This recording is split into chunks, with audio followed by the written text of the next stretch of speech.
ready to spend the next 2 hours with our sports-loving ladies, Lauren Brooks and Taylor Dahl. This is Helmets and Heels on 1010XL. Hey, show me what you got, pretty lady. Welcome into a Big Chief Tire Monday edition of the program. Taylor, on Friday, you were off gallivanting with your family, but Were you on all day? No, only just 2 shows. Somebody texted me. I was like, is Lauren on the entire day today? I was like, I'm not there, so I don't know what's going on, honestly. It's a special day of Lauren programming. No, the hacker joined me for our show, and then I joined Frank out at Big Chief Tire, their brand new location, on Friday afternoon. And the Perman family did such a great job. The location is fantastic. They're in Mandarin on San Jose Boulevard. The shop is super clean, and they are just such great people, too. So really happy for them. 6 locations now around town. Where is it at on San Jose? It is north of 295 and south of Bay Meadows, I want to say. I'd have to look at a map because that's not my that's your area. That's your why neck I was of the wondering, woods. because I was like, I had many houses in Mandarin, but the majority of them were all off San Jose and somewhere. So I'm very familiar with that area. But. Yes. Ask me anything at the beach and I can tell you exactly.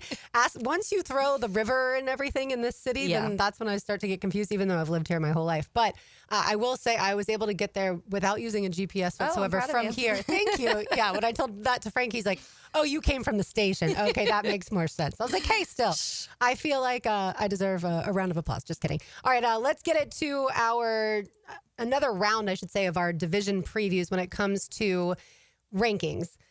As we've already done the quarterbacks. We ranked the divisions in the NFL by quarterback, and now we're going to do it by wide receivers. This is not the full unit of pass catchers, so we're not including tight end and pass catching running backs, but just by wide receivers. Some teams obviously are loaded at wide receiver, whether it's just the top 2 guys or throughout their depth chart.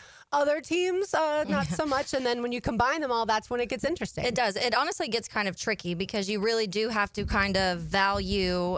Some of them you feel like the top 2 pass catchers make everything elite. And so it's hard for you. How much do you value that third compared to others? Some you're like, okay, well, maybe they don't have that true elite, but they have 3 really good. Does that outweigh some other things? So it was hard. As I was going through, I was like, this is more difficult than I thought it was going and especially because you're ranking the whole division. So you'll have like 2 teams who are really pretty solid, and then one that's good, and then one that you're like, ooh. So subpar. Some teams too, like for instance, the Raiders. The Raiders are going to be penalized for the wide receivers because one of their best pass catchers is the tight end Brock Bowers, and so they probably don't both get their to be pass catchers and now are tight ends. Maybe I was going to say Ashton Genty, yeah, catching balls out of the backfield. We'll see how that goes. But yeah, all right. So I'll kick things off, and I think you'll agree with my number 1. I feel like maybe. We'll see. And the reason I say that is because there might be a little bit of Taylor team bias in it. Okay. Yeah. No. Okay. All right. So I'm going with the NFC North as the best division in all of the NFL when it comes to receivers. The Vikings have Justin Jefferson. Most people think he is the best of all receivers in the NFL.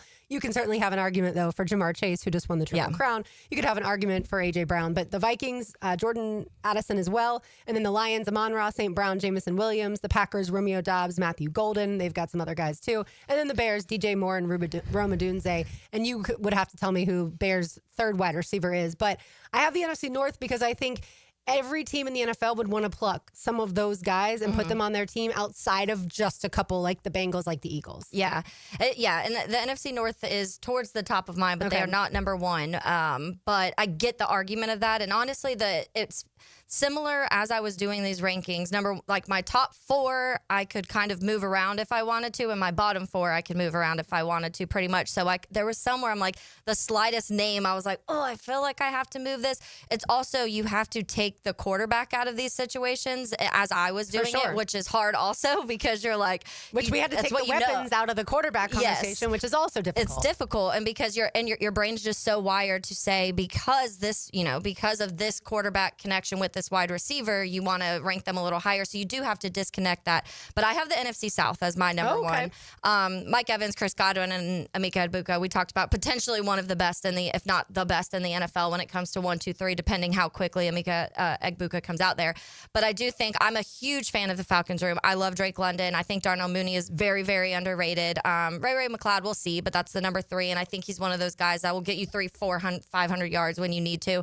Ted McMillan, to me, me, when you add that to a Panthers group where you started already seeing that connection with Xavier Legette, Adam Thielen, he's towards the end of his career, but I still think he's been such a consistent wide receiver especially when he stays healthy.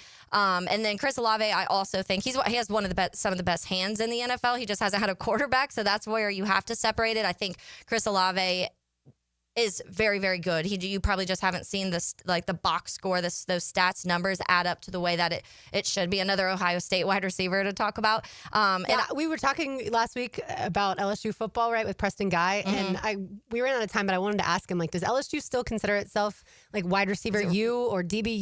You know, back in the day they were DBU. Because LSU, Alabama, Ohio State, I feel like all would fight over like who produces the best receivers in the NFL. But sorry, keep going. Yeah, and so for me too, I also have been a big fan of Brandon Cooks. Brandon Cooks also like on the tail end of his career too, and he's missed a decent amount of time the last few years. But when Brandon Cooks is healthy, almost every single year he's been healthy, he's surpassed 1,000 yards, and he usually has 7, 8, 9 touchdowns every single year. So to me, I think that the Bucks wide receiver room ups it so much just because I love that room. And then the Falcons is probably one of my other favorite full rooms in the NFL too. And so just because of Tet and Thielen and Chris Olave and Cooks, that adds to me. So I put the NFC South as my number one. Okay. By the way, as I look over this big picture wise, I have the 4 NFC teams 1 through 4 and the 4 AFC teams 5 through 8. Which I was just about to say. I was like, the NFC South was my last quarterback group and my first wide receiver group. And then when we talked about that, our top AFC, all of our quarterback rankings, the AFC were the first ones, and then the NFC were the second. I think you mixed an NFC North. I think at the top, mine was like 5th or 6th. But it is funny how those two flipped. Like, imagine if you had the AFC quarterbacks with some of the wide receivers at the NFC. That's exactly what I was thinking. I was like, wow, take maybe Josh Allen, and I know you like the Bills receiving core, but just imagine, take Josh Allen and give him, we'll say, the Bucks receivers. Give Josh Allen, Chris Godwin, Mike Evans, Chris and Godwin. I mean, he's already one of the best quarterbacks in the league, and like I said, you like that Bills receiving core, and that's great. Maybe Keon Coleman has a second year that's really impressive. Khalil Shakir, a lot of people aren't as high on him as you are, but still, like, just imagine these guys imagine Patrick Mahomes with the guys that Jalen Hurts is throwing the football to, right? Yeah, don't do that. All right, my number 2 is the NFC West. Okay. The Rams with Puka Nacua, Tutu Atwell, Devontae Adams back now. They're in the NFC West. Then you've got the 49ers, Brandon Ayuk, Ricky Pearsall, Juwan Jennings. I'm obviously a little bit higher on Ricky Pearsall than maybe some people because we saw him in a limited capacity last year due to that. It looked really good, though, towards the end. He did, due to that gunshot injury. And Juwan Jennings, I also think, is really good. He originally went to Tennessee. Seahawks have Cooper Kupp, Jackson Smith and Jigba, and then MVS. Marquez Valdez-Scantling. Yes, people, Cooper Kupp now plays for the Seahawks. Yeah, that's going to be weird. It is going to be weird. It's one of those things that happens in free agency and you kind of forget about it as you move along, and then you were like, wow, Cooper Kupp stayed in the division but went to the Seahawks, and then the Cardinals, of course, Marvin Harrison Jr., and then our old friend from Jacksonville, Zay Jones. Yep. Oh, I love Zay. I miss Zay. And so the NFC West is a little bit lower on mine. Okay. There's a few reasons I'll get to that I don't want to give it away because they're a little bit farther down in mine. But speaking of what you were just saying, my high on the Bills, I have the NFC East as the second. AFC East? The NFC East. Oh, okay. I, again, love Malik Neighbors. I think what he was able to do with virtually no quarterback last year shows how good of a wide receiver he is. And I think that we will see what this looks like with the Giants this year. But to me, what he was able to do, and like I said, there were moments last year where they were like, you don't even know who the quarterback is going to be in New York. And you can talk about here, but you knew Mac Jones was QB2 the whole time. They were still practicing with Mac Jones. Honestly, BTJ probably spent a lot of time in the preseason with Mac Jones. So it's a little different to me of what Malik Neighbors was able to do in that situation.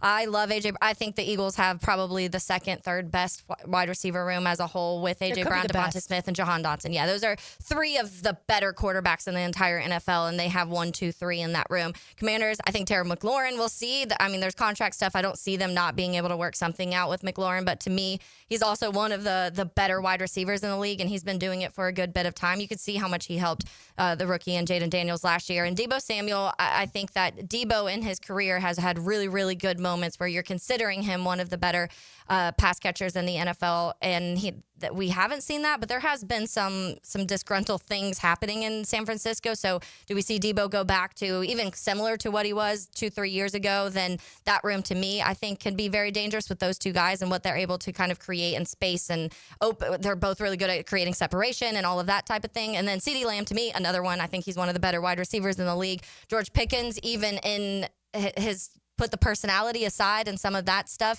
he's had 1,000-yard seasons now in the beginning of his career, and that's with a turntable of this, not really knowing who your quarterback was there also. So to me, the NFC East, I think every single team, their top 2 wide receivers are being talked about as being better in the league. And then their number 3s, maybe not as high, but they're all ones that people would probably snatch and add as their wide receiver 3-4 in a second.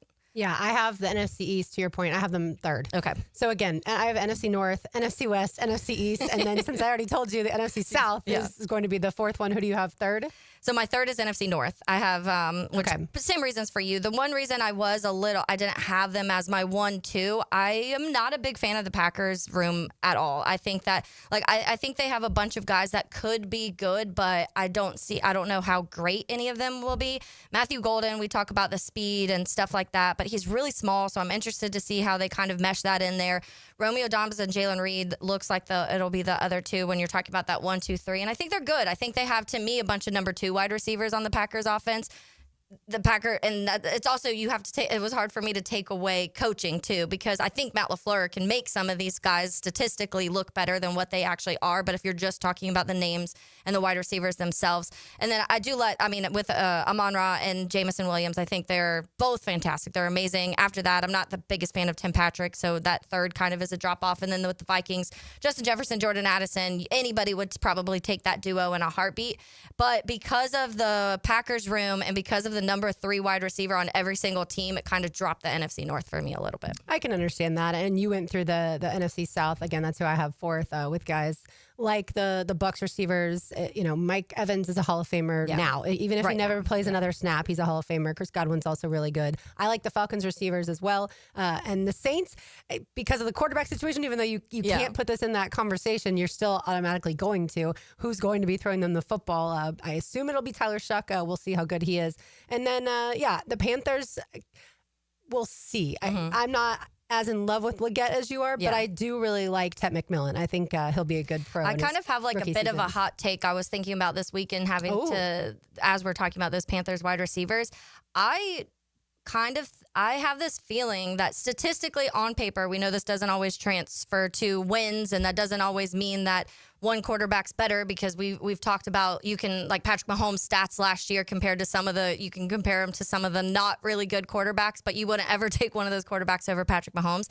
But statistically on paper, I could see Bryce Young having better numbers than Jaden Daniels this year. Wow, that is a hot take. I was thinking about it, and I was like, I just love I've loved the moves they've made offensively, and I love how Bryce Young started looking down the stretch and like the connections he has there. And I really am a fan of Tet, and I think that automatically kind of ups everything there. The defense is the biggest problem on the Panthers, so if they fix that helps him a lot out too. But I was thinking about it over the weekend. I was like, that should have been one of my bold takes from last week. It would have been a very bold take, but I'm just kind of, and I feel like part of it is because I feel like at some point they have to open up things and ask Jaden to do more. And in the situations of that last year, there were struggles. So I'm wondering how much they really cut ties and just let him loose, or if they still just try and tame things and not ask him to do too much.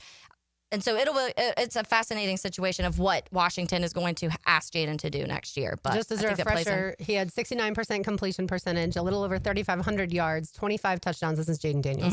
25 touchdowns, 9 interceptions. So really, when you think about it, if you didn't know that the Commanders went to the NFC Championship game, then you wouldn't necessarily think that Jaden has the Commanders had the year that they did. It's just when you know that, it's like, okay, he did all that, and he was the reason that team went as far as they did. Bryce Young's stats from last year, and granted, he was benched for a portion of it, but he completed just under 61%, 2,400 yards, 15 touchdowns, 9 interceptions. So it is when I say bold take, I mean, that is very bold, and I like it. That's what we're here for on this Big Chief Tire Monday. We've got more rankings for the divisions as far as the receivers go. show on the other side. You are listening to Helmets and Heels on a Big Chief Tire Monday. You can find them online at WeKeepJacksRollin.com. It's 10 to Next on 92.5 FM. If you like to decompress after a daily mess, Well, I guess you know all about me. hitch a ride home with the Frangie Show. So what do you do for relaxation? Frangie and Carline drive you home. Hey, you want to drive? Afternoons on 1010XL. Now, the Florida Gator Report on 1010XL, brought to you by San Jose Collision. 3 Gators were selected in the 2025 NBA Draft, beginning with point guard Walter Clayton Jr., who was selected 18th overall by the Utah Jazz. Then in the second round, 2 more Gators went off the board, beginning with Elijah Martin, who went 39th to the Toronto Raptors, and Will Richard, who was taken with the 56th pick to the Golden State Warriors. The 2025 Draft marks the 6th time that multiple Gators were selected in a draft. Are you 18 years or older, just got married, just got divorced, or have children? Listen up. Have you done your last will and estate planning? If you have questions, call Matt Hinson with the Hinson Law Firm. Reach him at 527-1700, offices Jacksonville, Florida. And don't let the state decide your fate. Big Chief Tire Monday on Helmets and Heels.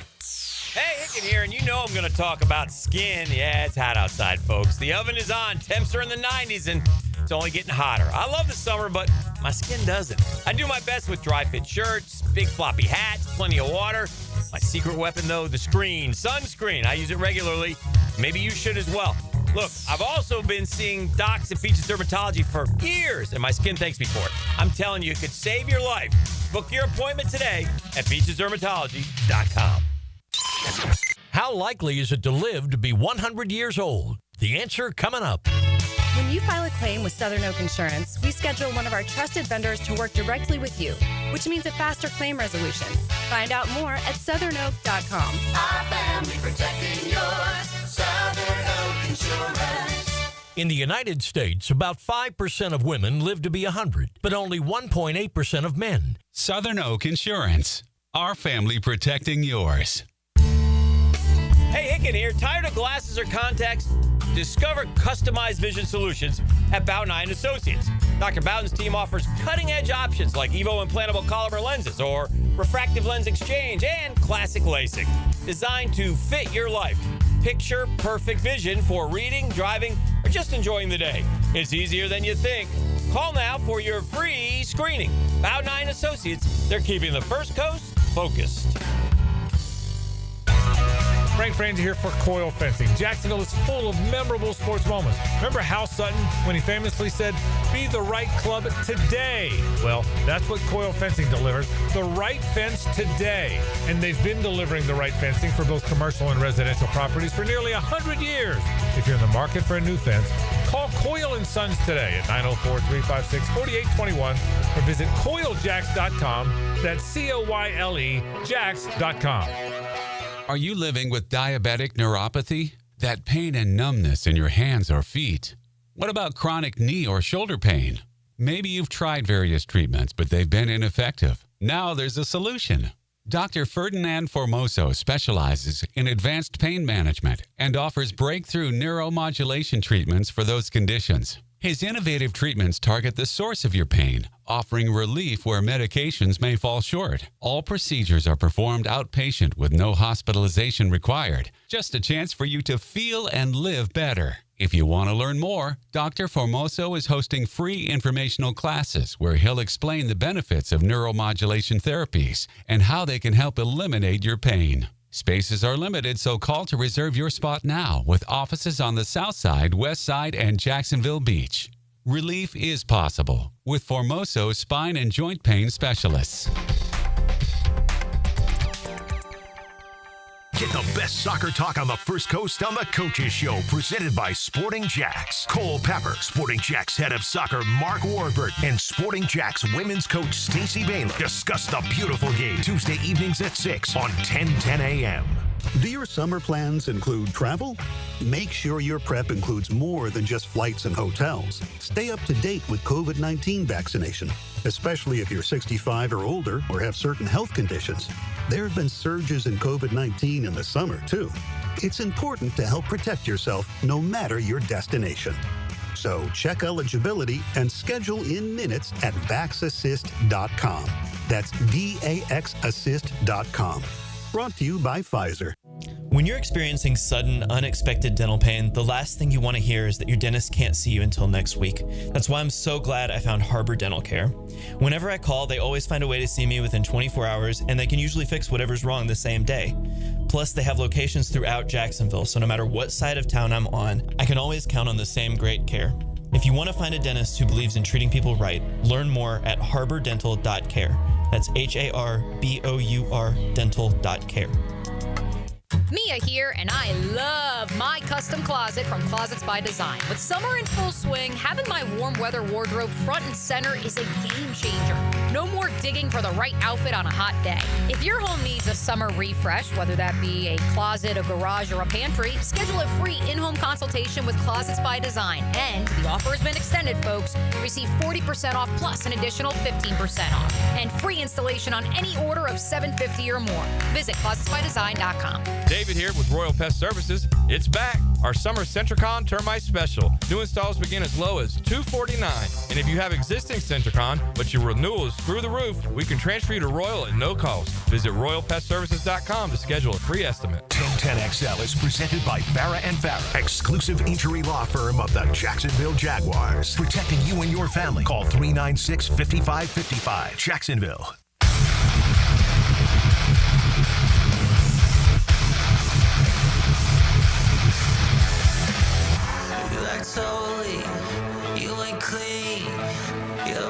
I think everybody just woke up if they were not fully awake yet. face was so 12:20. That was not a song I was expecting to hear.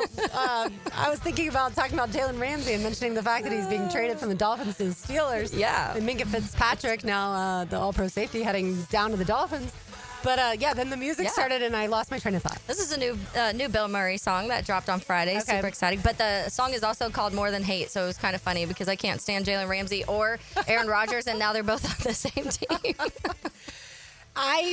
I'm fascinated by what's going to happen. These personalities. I almost right now. wish George Pickens was still in know those Pittsburgh, three personalities because I feel like it would implode. And yeah, Steelers fans might actually get what they want, which is a lot of them want Mike Tomlin fired. But either way, If you did not hear, there was a big trade, and so the Steelers are going to get Jalen Ramsey and Jonnu Smith, which I honestly think is crazy. And I know we've talked a lot about how Jalen Ramsey is on kind of like the tail end of some things, but he still was a top 20 corner last year. Mm-hmm. He still, in coverage, was one of the better coverage corners. He was one of the better run stop corners. I think, honestly, like the 9th best when it came against the run. His tackling has kind of, it's fallen apart a little bit, and I don't know the reasonings for that. I don't know if injuries plays factors in the way of that he's been tackling, but when you look at, that's been a lot of the film that's been shown the last couple years of him missing tackles or not completing a tackle or not getting a guy down and guys getting those extra yards. And when you look at all the numbers connected to that, he is one of the worst like tackling when it comes to not completing tackles of corners, but he still does a lot of good things. And so I do think that, but then you add on Jonnu Smith, who just had almost 900 yards last season, and I think 10 touchdowns or close to 10 touchdowns. And now the tight end room in Miami, go Google it and look what the tight end room in Miami looks like now. Not very good. And then the Dolphins get Minka Fitzpatrick, which is a little, I like Minka. I think Minka's a very good safety. And so they are at least getting somebody who is going to be an instant starter there, and does your secondary is improving as you're losing somebody that you've kind of counted on, but also losing a personality that you don't really want in that room anymore. And then they get a late round pick. I think the Steelers at this point win this trade. We will see what they do, what the Dolphins do with that late round pick, because you never really can complete a trade and evaluating who wins or loses until you know the completion of it. But right now, with those two players, it looks like the Steelers win this. But it also, if Jalen Ramsey throws more tantrums and things don't work out, then maybe we're talking about a different story. Yeah, I feel like good luck to Jalen Ramsey now trying to cover the Bengals wide receivers. Maybe that's what he wants. We've been going through the division rankings as far as ranking them by receivers, and you've got, obviously, like we talked about, Jamar Chase and T. Higgins for the Bengals. You've got Ravens have really good receivers. Like, just within your own division, you're going to be facing some really tough guys. I mean, the Browns, maybe not so much, but the other two teams. So you're going to face them twice a year, Jalen. In my household, we call him burnt toast. And yes, at times he can still be a good player. I'm not saying he's fallen off the face of the earth, or else the Steelers wouldn't have traded for him.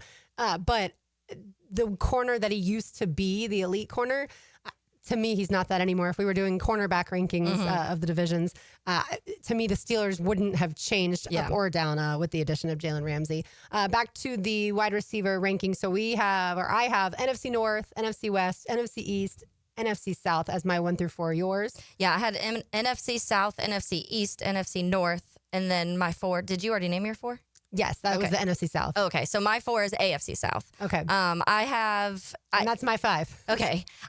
To me, this one, the NFC North and NFC North and AFC South, I went back and forth of which one I wanted to put ahead of each other. And the reason for that is I am very, very big, and I hate this. I hate it so much.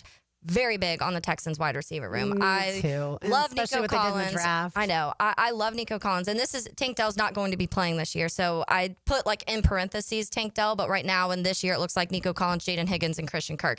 That's still a really good wide receiver room. They drafted 2 wide receivers that I spent so much time talking about pre-draft, and Jalen Noel and Jaden Higgins, and I was very high on both of them, and they got both, and I was very upset when that happened. Christian Kirk, you've seen what Christian Kirk can do here with the right coaching and the right scheme, and when the quarterback connection starts to click. So, and he's their number 3 technically, and if Tank Dell was here, you'd argue if he's a 3 or 4 there, and he was a 1 here. So I do think that it's that room. I love the Texans wide receiver room. I hate that I have to say that, but I do think also here in Jacksonville, obviously with BTJ, you're talking about a Travis Hunter, and I'm not as big on Brown, but he's a really good 3 to me. And so I do think that ups that room, and we're still you don't really know how quickly Travis Hunter is going to get all of this, but I think you are expecting him to be a wide receiver too, but that by the end of the season, you're talking about in a very positive light. The Colts. By the way, wait, why didn't we get invited to the Bahamas? I know. I want to go to Bahamas. Everybody's going to the Bahamas this last couple months. Joe Cower, Max was at the Bahamas. Everybody I've talked to has been going to the Bahamas. It's an easy wide receiver room. I mean, the wide receiver room. Yeah. Yeah. That's what, by the way, that's what inspired this topic for today is we want to do division rankings, but also because we got to see those 3 studs and Trevor Lawrence down in the Bahamas. Yeah, Travis Hunter and BTJ really hate each other.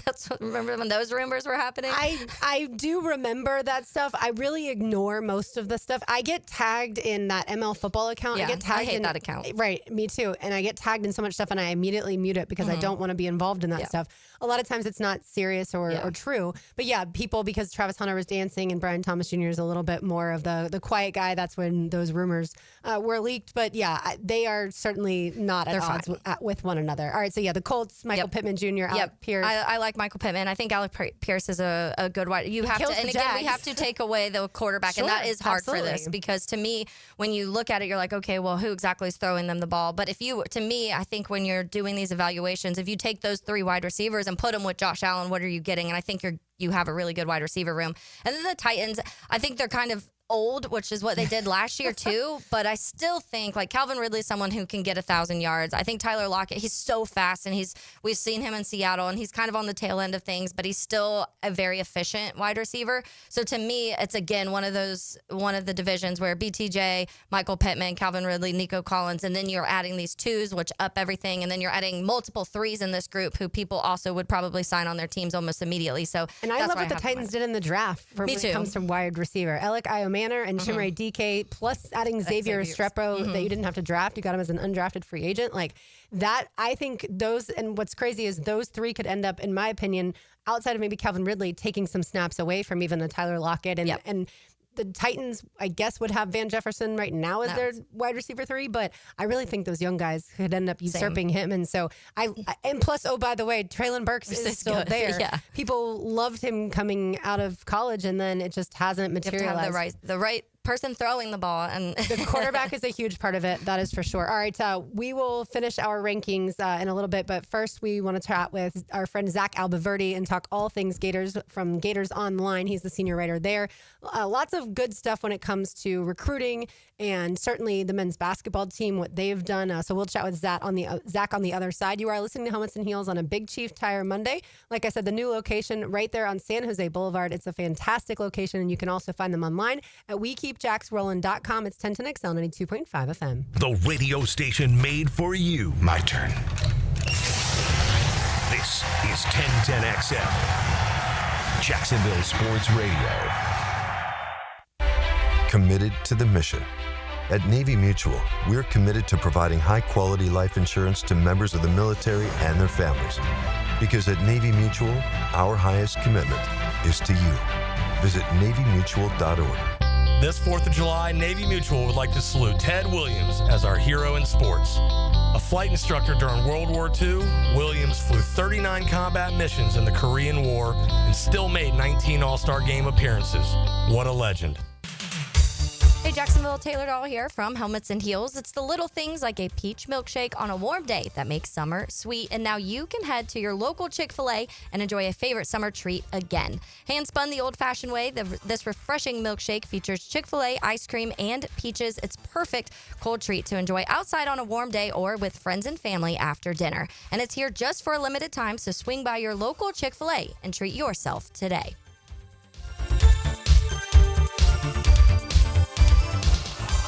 Home is where your story begins. And at Donovan Air Electric and Plumbing, we're here to make it the healthiest, most comfortable place it could be. Whether it's fresh, clean air, dependable plumbing, or reliable power, we take care of it all. From routine maintenance to state-of-the-art solutions, Donovan keeps your home running smoothly. Because at Donovan, we believe your home isn't just where you live, it's where your health meets comfort. Call Donovan Air Electric and Plumbing at 904-270-COOL or visit us online. Let's make your home healthier, safer, and better together.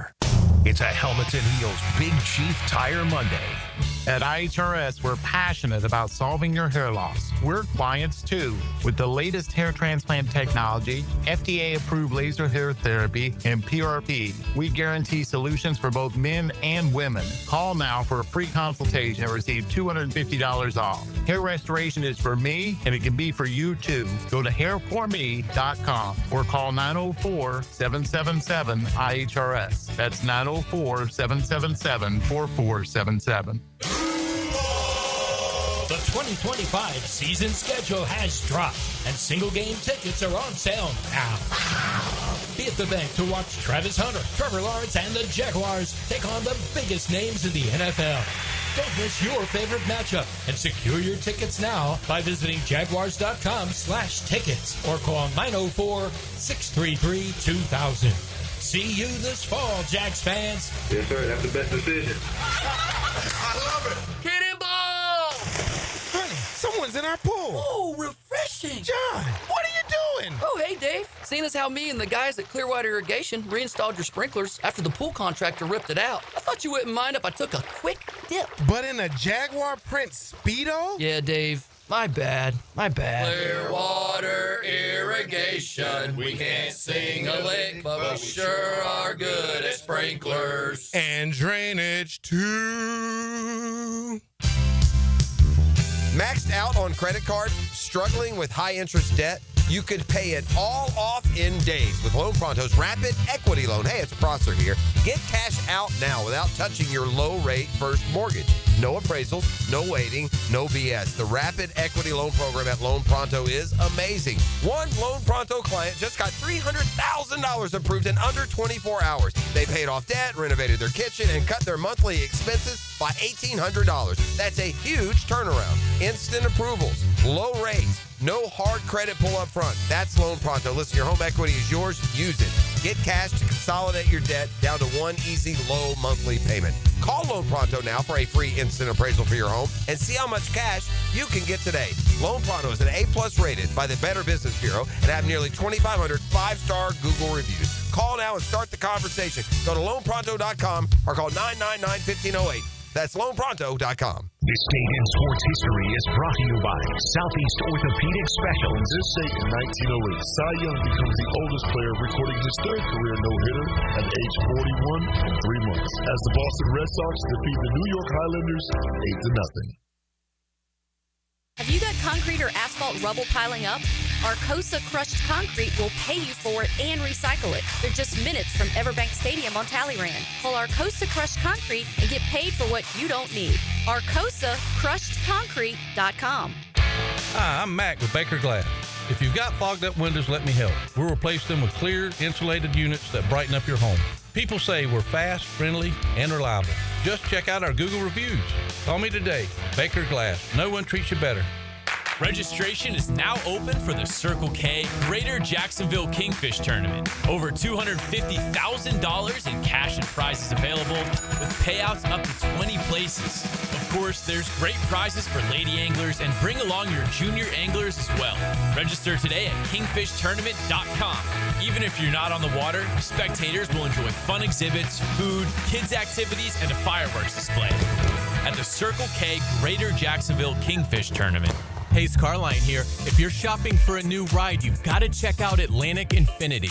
Not only do you get a luxury vehicle, you also get the Atlantic Infinity Promise Free with every new car. That's almost $2,500 in added value just for buying smarter, and you don't have to sweat it out on the lot. Shop in their indoor climate-controlled showrooms. It's cool, comfortable, hassle-free. They're on Atlantic near St. John's Bluff, or browse anytime at atlanticinfinity.com. 1010XL is presented by Farah and Farah, exclusive injury law firm of the Jacksonville Jaguars. Protecting you and your family. Call 396-5555. Jacksonville. Now, another great guest on the Checkmate Coatings phone line. Hello. Your floor's missing piece. Grab the matches, start a fire. All the memories in the flames, it's behind us. See the gold in the Taylor Dollar, Jay Saunders, I'm Lauren Brooks with you, and we check in with our good friend Zach Abolverdi on the University of Florida sports teams across the board. Exciting stuff at Gators Online is where you can find him as the senior writer. Zach, let's debunk the myth that's out there on social media that Florida pours more money into the men's basketball program than the football program. Yeah, that's not true. Thank you so much. I think Gators fans just like to go a little crazy. I will say, though, that Florida is investing more in its basketball program than they ever have before. And that was proven with the well-deserved contract extension that Todd Golden signed this offseason. Yeah, Zach, I want to talk about that a little bit because you did write an article about Billy Napier. And in the tweet, you said, after being on college football's hottest seat last year, how do the preseason magazines view Billy Napier's job security in 2025? So I do want to chat a little bit about Billy because I think that we've now seen his ability when it comes to recruiting. We've seen his ability when it comes to the portal. And last year, when everything kind of the way that DJ Lagway broke out, we saw the defense really take massive steps up in the second half of the season. The offensive line, one of the better offensive lines, when the secondary struggled, he made changes to make sure that the secondary was fixed. But there's still this kind of a little bit of a shadow around when it comes to some in-game decision-making, play calling, things like that. But what are your thoughts on where Florida fans, Florida organization, all of that stands with Billy Napier right now? Yeah, I mean, just on that topic specifically, as far as his job security is concerned, is obviously in a much better place than he was in 2024. But it's still a critical year for him. This is his fourth season. This is his roster. He's got the star quarterback. He's done really well in recruiting, just in terms of addressing positions of needs and getting impact players from the portal. But I do think that, kind of just where he stands right now, he's in a good spot. I definitely don't think he's, as a lot of the preseason magazines also kind of highlighted, he's certainly not one of the coaches that's on the hottest of hot seats. I don't think he's certainly not out of the woods, and there's more to prove, and there's more wins to be had. But I think that the direction that he's turned this program, you got to think when he was on the hot seat and there was all this talk about him, there really wasn't much of DJ Lagway that we had seen yet, other than the week 2 performance where he went off, but he hadn't taken over as the starter yet. And I think that his insertion as QB1, the 4-game winning streak that he took the team on with the defensive turnaround as well, and then just that incredible finish to the 2025 class where they flipped all these kids, that definitely changed the narrative, I think, as far as certainly where the administration stands on him. And I think that he's also gotten some more fan support behind him because of some of those results. And it didn't look like things were trending that way, certainly last fall. Yeah, Zach, Georgia's been the gold standard, of course, the last 5 to 7 years or so since Kirby Smart has obviously won 2 national championships. Many people believe if DJ Lagway was healthy in that Florida-Georgia game last year, that Florida wins the game. Do you think Florida's roster has finally caught up with the likes of a Georgia's? They're close. I think that when you just look at Florida's too deep on offense and defense, and you're just looking at it from a depth and talent and proven production standpoint, Florida has one of the better two deeps in the SEC. They might not, if you go back and look at the recruiting rankings, might not have a top 4, top 5 roster in the SEC, but I do think they have a top 4, top 5 team in the SEC without question.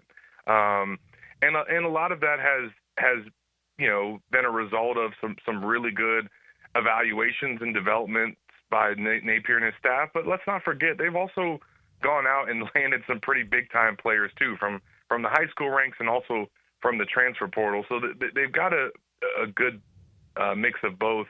I think that there's a lot of hope and belief that the defense could be better this year. It's interesting just reading some of the preseason magazines and some of the opinions out there about Florida. Like, there really isn't hardly any questions about the offense other than DJ's health status. There's a lot to like about that side of the ball, and I know that there's still question marks about, I guess, Napier as a play caller, but, you got to give the guy some credit now. I mean, he's put 2 bricks in the ground with All-American offensive linemen. He's, produced some really good wide receivers in Ricky Pearsall and Elijah Badger and Shamir DK, and then obviously bringing DJ Lagway to campus and him having this, sensational freshman season along with Jaden Baugh, that was all done in Napier's offense with his play calling. So there's still a lot there that there is to like, obviously, but they got to put it all together in 2025 because this is the best that the roster's been. All right, you mentioned DJ Lagway's health. We didn't want to make that the first question, but give us the latest that you know, Zach. Yeah, I mean, it's really not a question other than how is he going to look when he gets to fall camp. At this point, he has resumed throwing. He is doing everything that he would have been doing had he not missed time. He's doing everything that every other Florida quarterback does in the offseason in terms of what they ask them to do with throwing sessions, player run workouts. He's not being held back at all, which is a very encouraging thing to see, that there's really nothing lingering from the spring. However, once he gets into fall camp and they actually start running plays and they actually start practicing for the season, I think that's where some of the question marks are going to be. How does he look with that time off? This was a critical spring for him with his, kind of his first off season as QB1 to kind of develop and create some chemistry with the receivers, and he didn't get to do that in the spring. So making sure that he knocks some of the rust off, and then obviously once he gets into the season, I don't think there's any concern about what he's able to produce on the field and how effective he can be. I think the concern will be, is this injury something that could pop up again? Could he get hit the wrong way? Could he aggravate it? And that, though, to me, those are the questions that we really won't be able to get answers to until the fall comes. Zach, you touched upon the pass catchers a little bit, but I do think that it is a storyline. You're losing Elijah Badger and Chim DK, and obviously Montrell Johnson also. But we saw glimpses last year already of what a Jaden Baugh and a Eugene Wilson can do. But share a little bit thoughts, what you saw from spring and kind of expectations of that room, what it could look like. And we've already talked about the development that Billy Napier's put into some of those other guys. So I'm guessing that continuation is expected. Yeah, I mean, there's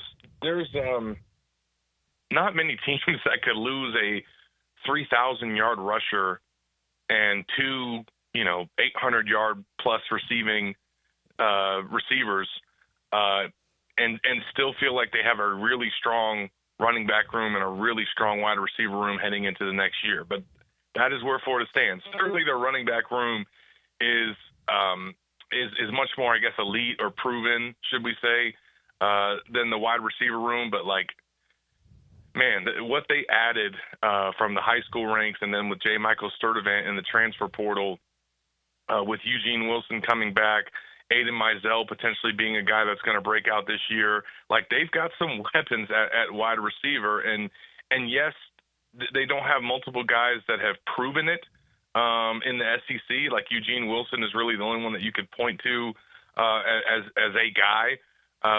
But there's no doubt about players like Dallas Wilson or J. Michael Sturdivant being able to be effective and productive in the SEC. And then at running back, Florida's got what could be one of the best 1-2 punches in the league in Jaden Ball and Jacoby Jackson. Jacoby's maybe the guy that doesn't get talked about much. Obviously, Jaden Ball, righteously so, has gotten a lot of attention and hype based on what he did as a freshman. But Jacoby Jackson is right there with him. He had a huge spring game, kind of emerged as a leader on offense, and it's clear that he is going to be every bit as part of this running back rotation as Ball is. And then, you know, they've got some young running backs too that were very highly rated as recruits.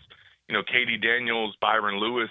There's going to be no shortage of them to hand the ball, guys to hand the ball to. Trayon Webb, obviously 904 representative, is part of that backfield as well. I think it's great for DJ that he has that many weapons and that many players at the skill positions that he can kind of lean on as he's working his way back from injury. Zach, I want to turn our attention now to the men's basketball program, obviously the most recent national champions, and now a revamped roster, especially when you talk about the guards, since obviously those three guys all just got drafted in the NBA draft. So let's talk about Boogie Flan and Xavier Lee and what your expectations are for them. Well, if Florida fans haven't checked this out, and I imagine a lot of your listeners probably haven't because it just dropped, but shout out to Boogie Flan. My guy's got a vlog going on YouTube where he's pretty regularly pumping videos on his YouTube channel, showing behind-the-scenes stuff from Florida, what it's been like for him transferring in, and he just put out a video on YouTube that has some footage of Xavier Lee and Boogie Flan going through a workout in the Hugh Hathcock basketball complex, and it's fun to watch. I mean, they're literally just shooting on air, like, you know, obviously they're not doing anything intense. But to see those guys letting it go from three and working out together, like, they have a chance to be a dynamic backcourt, which obviously was what Florida had to figure out coming into this offseason. They lose their three seniors, and that trio was obviously the best backcourt in the country, and those are huge shoes to fill. But getting Boogie and Xavier along with Tommy Houck, moving from the 4 to the 3, and kind of, reuniting with Xavier Lee, who was his high school teammate. Florida really likes the potential of their backcourt and certainly the chemistry there between Lee and Houck, and obviously what Boogie and X can do as well. So I got to say, like, I have not been this excited for a UF basketball season in a long time. And, you know, obviously football's right around the corner and we're all excited for this fall. But I've never seen this much excitement in an off season for Florida basketball. And that was apparent when we went to media recently and we got to meet Boogie Flan and Xavier Lee for the first time. I kid you not, there was over 20 reporters in the room.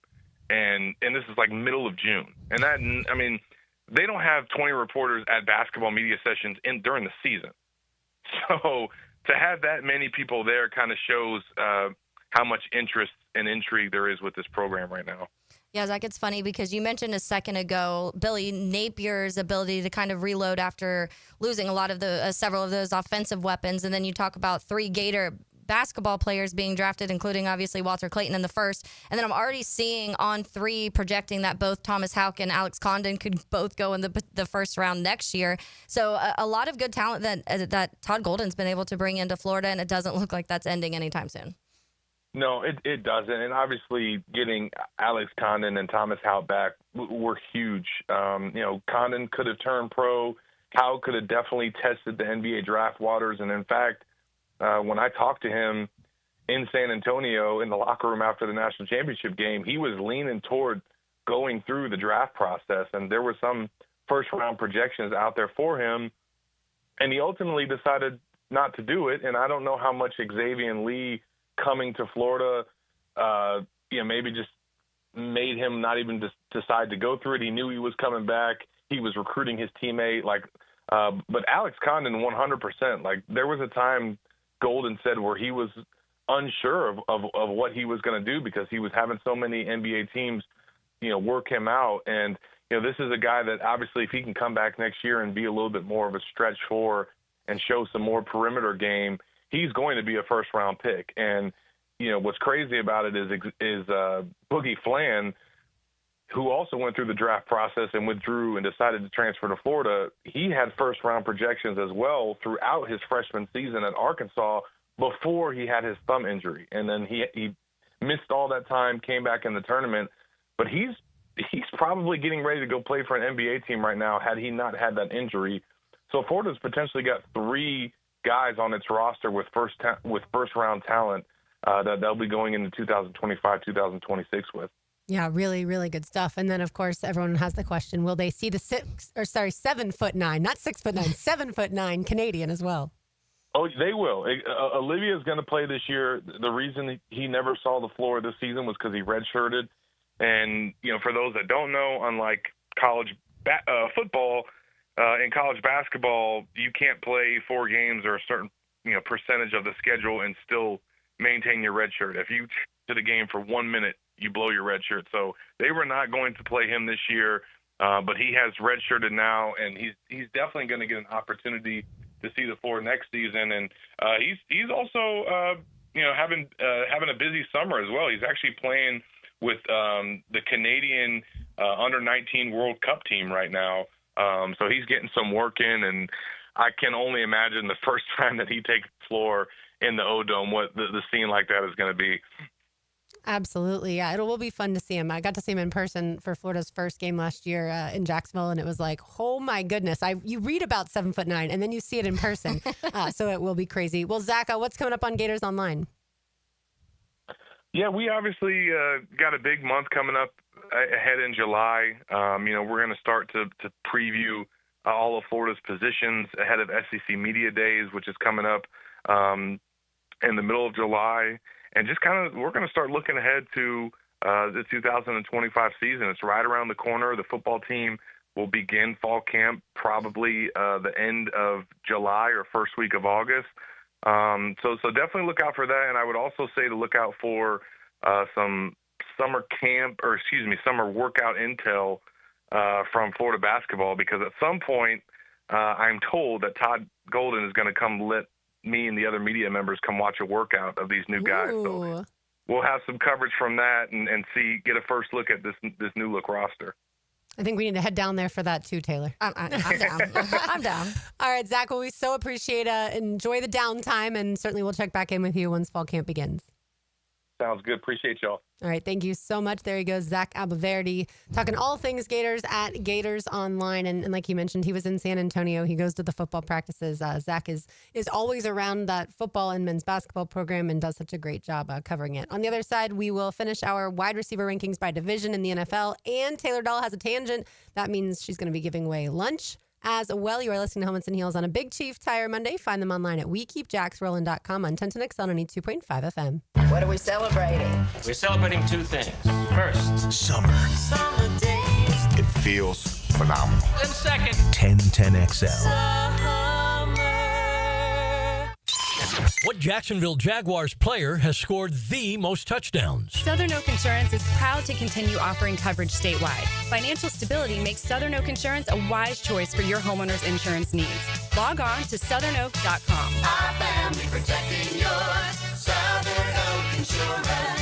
With 81 touchdowns scored in his career, Maurice Jones-Drew is the all-time touchdown leader for the Jaguars. Fred Taylor is second with 70. Southern Oak Insurance. Hacker here, and I want to tell you one of my favorite things about Awaken 180 Weight Loss, and that's the personalized coaching that you get with Awaken 180. Now, a lot of weight loss programs, they'll give you some plan off their website, and they'll say, all right, have fun, see you later. Not Awaken 180 Weight Loss. Prime example of that, my Coach Kate. I've had phone calls with my Coach Kate Kate over a year now, every single week. She's been advising me. She's been guiding me. She's been motivating me. And as a result of that, I'm down well over 100 pounds. I'm on the maintenance program now. The coaching you get with Awaken 180 helps you reach your goal. It is absolutely sensational, and it separates Awaken 180 weight loss. Do what I did. If it's time for you to lose weight like it was for me, go to awaken180weightloss.com. That's awaken180weightloss.com, or call 844-346-1800. Take it from me. If I can do it, you can do it. Get involved with Awaken 180 Weight Loss.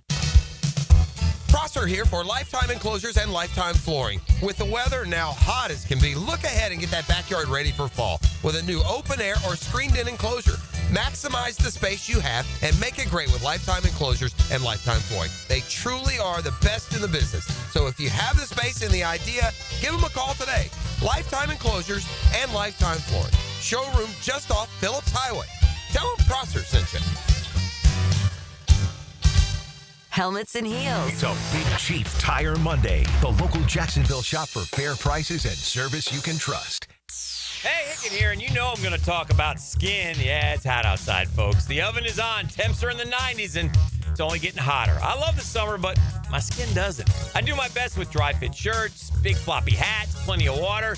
My secret weapon, though, the screen. Sunscreen. I use it regularly. Maybe you should as well. Look, I've also been seeing docs at Peaches Dermatology for years, and my skin thanks me for it. I'm telling you, it could save your life. Book your appointment today at peachesdermatology.com. Are your kids ready to play this summer? Come check out The Y. Summer is a time for kids to explore new things and expand the limits of their imagination. At The Y, summer camps every day is a new adventure. Kids can learn about STEM, arts and humanities, athletic sports, outdoor games, and more. Registration is now open, but space is limited, and spots are filling up quickly. Learn more and find your adventure at fcymca.org. Search Summer Day Camp. Hey, Hicken here for my friends at Zero Res. They want to help you clean your home or business. Big summer savings with 3 rooms clean starting at $129 and 20% off your air duct cleaning. Call them 904-287-5727 and ask for the 1010XL special. WJXL AM Jacksonville Beach. WJXL FM Jacksonville Beach. Beards Diamonds is where Jacksonville shops for engagement rings and fine diamond jewelry. Hicken here, Beards Diamonds in the St. John's Town Center. Stands out in a big way. They're local. The owners are a part of our community. Say hi to the Lupos. For more than 40 years, by the way. Money spent at Beards doesn't go to Wall Street. It stays right here. The best part, you don't compromise on anything.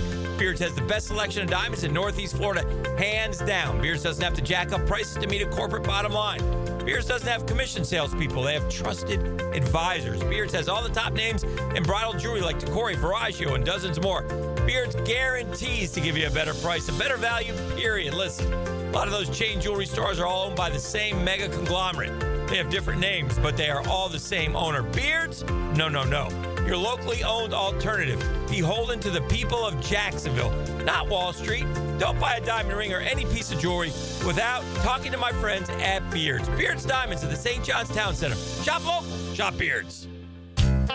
If someone you love needs a pick-me-up, then it's time to get serious about it. And send them a Kuhn floral arrangement. ET here with 1010XL. You'll be assured of a quality delivery, that's for sure.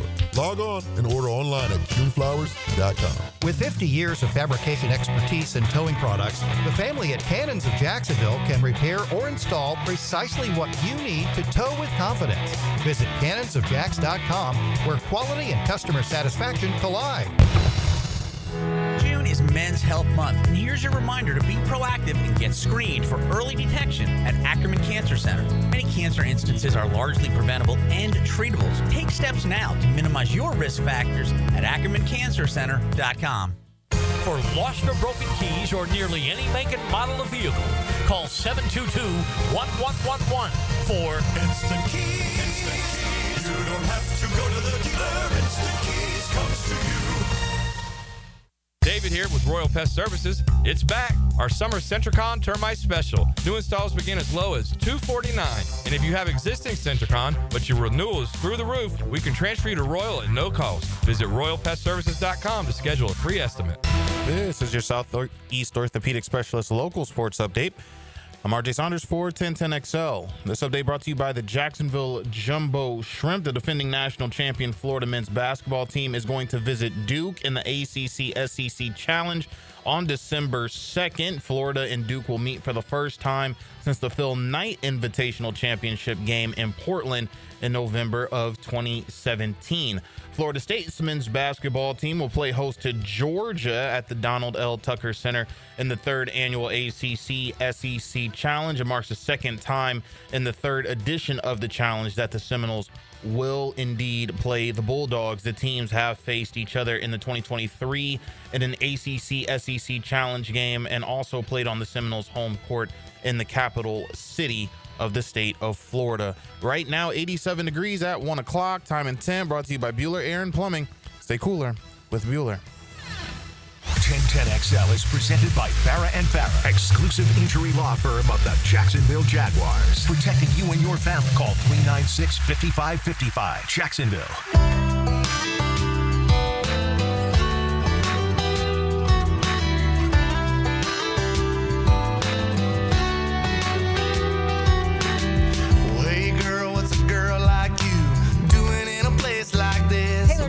Saunders. I'm Lauren Brooks with you on this Big Chief Tire Monday. Taylor, let's finish our rankings of the divisions in the NFL by wide receiver. I will repeat, I have the NFC North 1, the NFC West 2, the NFC East 3, the NFC South 4. Yes, you see a theme there. All 4 NFC teams get 1 through 4, and then the AFC South gets 5, and then AFC North gets 6. I think that we've discussed the AFC North. You have a great team in the Bengals, and then you also have the complete opposite team in a team like the Browns, where outside of Jerry Jeudy, I'm not sure that they have much. And then I'll give you my final 2, the AFC East and the AFC West. Before starting the exercise, I would have thought the AFC East was going to be higher because I do really like the Dolphins receivers with Tyreek Hill, of course, and Jalen Waddle. And I like some of the Bills receivers. Kean Coleman could have a better second year. The Jets really only have Garrett Wilson. Yeah. That's about it. I mean, some people around here would say, hey, they have Alan Lazard. Yes, they do. And then I don't like really what the Patriots have because I'm not a Stephon Diggs fan. And I think this offseason even further cements that. Mac Hollins is a guy for now. And then I have the AFC West last. And the reason that it kind of cracks me up is I had the AFC West as the best quarterback division in all of the NFL. And one of the more difficult divisions. Absolutely, one of the much harder divisions. Yeah, absolutely. But to me, outside of the Chiefs have, I think, some question marks with Rashee Rice and Xavier Worthy. Hollywood Brown coming back from injury last year did fine. The Chargers have Vlad McConkey. We'll see about Mike Williams returning. The Broncos have really outside of Cortland Sutton, not much. And then the Raiders, I'm not sure that if someone doesn't play fantasy football and isn't a Raiders fan, I'm not sure that people could name a receiver on the Raiders. Maybe they would get Jacoby Myers. Outside of that, there's no chance that they would get Trey Tucker and Dante Thornton. No chance. Yeah, no way. And that's what I had to go look. And I was literally doing this exercise. And they're not the only team that where after the wide receiver one, I was like, I truly don't know who's after that. There were several teams where I had to do that. And the teams where I had to do that are the ones that are sitting low. Moved way down. Sit low. But yes, so ours aren't too far off from top to bottom. I had NFC South, NFC East, NFC North, AFC South. My next, I had NFC West. You had them a little bit higher than I had them. Second. I think the Rams, Puka Nacua, Devontae Adams, Tutu Atwell. I love that wide receiver room. I think that the Seahawks with Jackson Smith and Jigba and Cooper Kupp. I'm not a big Marquise Valdez-Scantling fan. I think he's kind of bumped around. He's all right. He's just a true 3-4 to me. But that doesn't hurt your room, especially when you have a guy like Cooper Kupp and JSN. It will be interesting because this is going to be... They now have MVS and JSN. And Marquez Valdez-Scantling and Jackson Smith and Jigba. This is JSN's first year being the guy, so it will be fascinating to see how that looks because obviously with DK Metcalf and Tyler Lockett both gone, he's had both of those guys kind of as security blankets the last little while. So I am interested to see how that looks as being the number one wide receiver and having to take on some of those double teams and do stuff like that, and a new quarterback now too, obviously with Sam Darnold going over there. And we're not including that in these rankings, but just a side thought of that team in particular. You can't really do this in a vacuum, even though we try to. Yeah. I'm trying as much as possible, but yeah, the Cardinals, Marvin Harrison Jr. I love MHJ. I think he'll be really good, but beyond that, I don't know if you're talking about a Michael Wilson and a Greg Dortch a lot. The 49ers are just also going to be fascinating because they've in addition to losing Deebo Samuel, we'll see how George Kittle is such a massive part of the receiver group, and that's not included in this. Right. So I think that Brandon Ayuk, I love Brandon Ayuk, and Juwan Jennings has shown flashes in times, and Ricky Pearsall towards the end of the year had flashes, but they have to all kind of bring it together, and you don't know what these three pass catchers will do together. So that's why I think I moved the NFC West down a little bit. But if you were just reading names, if you were like, here's a list of these players, you'd probably be like, oh, that's several players in that division that you would take. Behind that, I have the AFC North. I think that similar to what you were saying, it's when you're looking at the Jamar Chase and T. Higgins and honestly, even Andre Yosivas, which I remember talking about this a few months ago, and I had no idea how to say that guy's last name, so I learned that. But he's actually really good, and I think that he may be one of the ones that this year has that true breakout season, so I'm fascinated to see that. And then the Ravens, I don't love hard to have a breakout season on the Bengals, though. Yeah, behind those two guys. Yeah. But I think a breakout as much as you can with a number 3 wide receiver. But the Ravens, I don't love their receiving group, honestly. I think, like, Flowers is good. Rashad Bateman's all right. D-Hop is, like, at the end of his career, and you'll get things out of DeAndre Hopkins, but you're not getting what you would have 5-6 years ago out of D-Hop. And then the Steelers with Metcalf. DK Metcalf's really good outside of that with Robert Woods and Calvin Austin. I don't know. Jerry Jeudy, I like Jerry Jeudy. But Cedric Tillman and Deontay Johnson's terrible. He's one of my least favorite wide receivers in the league, so that really downed that group for me. He told us that he wouldn't go back into a game because it was cold. He has one of the worst drop percentages of a wide receiver the last few years. He's struggled no matter who's throwing him the ball. It's been an issue, and so I'm just not a fan of Deontay Johnson. So that one to me, it's weird how you can have 2 of the best wide receivers in the entire. And honestly, maybe 3, because people would probably throw DK Metcalf as one of the best in the last 10 years of wide receivers. And you have 3 of those in one division, and they're towards the bottom. So that's interesting. Behind that, I have the AFC East. I am high on the belt. I love Khalil Shakir. People know that. I am high on Keon Coleman. He was one of the guys that when we did our segment before of having kind of guys to look out that aren't being talked about enough, Keon Coleman was one of those guys for me. Garrett Wilson, again, it's him and kind of just guys in that room. So we will see, because I think their tight ends are more important also than their wide receivers. Dolphins, Tyreek Hill's going to up that. Jalen Waddle's going to up that. And then the Patriots, I think Stephon Diggs, I've always liked Stephon Diggs. I don't love his personality per se, but he's also coming off an injury. And then behind that, you have nothing. So if Stephon Diggs comes out and Drake May and him have no connection, then you're really kind of counting on just mediocre guys. So that's why they're that second to last for me. And then my final one is also the AFC West, which is funny. It's funny to talk about like one of the better divisions, one of the better quarterback divisions, one of the ones that we're talking about, the Chiefs, Chargers, and Broncos could potentially all be some of the better teams in the entire NFL next season. And then you're talking about them having the lowest pass catching. That, I guess that is a testament to how high you are on their quarterback list. But Rashee Rice being healthy, obviously Patrick Mahomes took him out last year on his own with a tackle. So hopefully that doesn't happen again. Xavier Worthy, he's so fast. And with Hollywood Brown, those 3, I think that are good, but it's nobody that you're like riding home for. Ladd McConkey, I really like. Quentin Johnson can't catch the ball. Jacoby Myers is all right. And Cortland Sutton, I do like, but behind that, it's a bunch of nobody. So that division's so strange when it comes to that. I think it also goes to show you that if you're paying your quarterback a ton of money, it's also hard to have the elite weapons, 1 through 3. And that's really how we looked at it. Like we said, we didn't include the tight ends and we didn't include pass catching running backs, because I do think that if we had included that would change drastically some of them. It would absolutely, because adding a Kelsey and a Kittle into the conversation of those 2 teams, and honestly, and then you're talking about with that, you're adding Brock Bowers. So you're adding Brock Bowers and Travis Kelsey into the pass catching group of the West. That would probably up it. Yeah, certainly. It would change it for sure. All right, time now for Taylor Dahl's Tangent.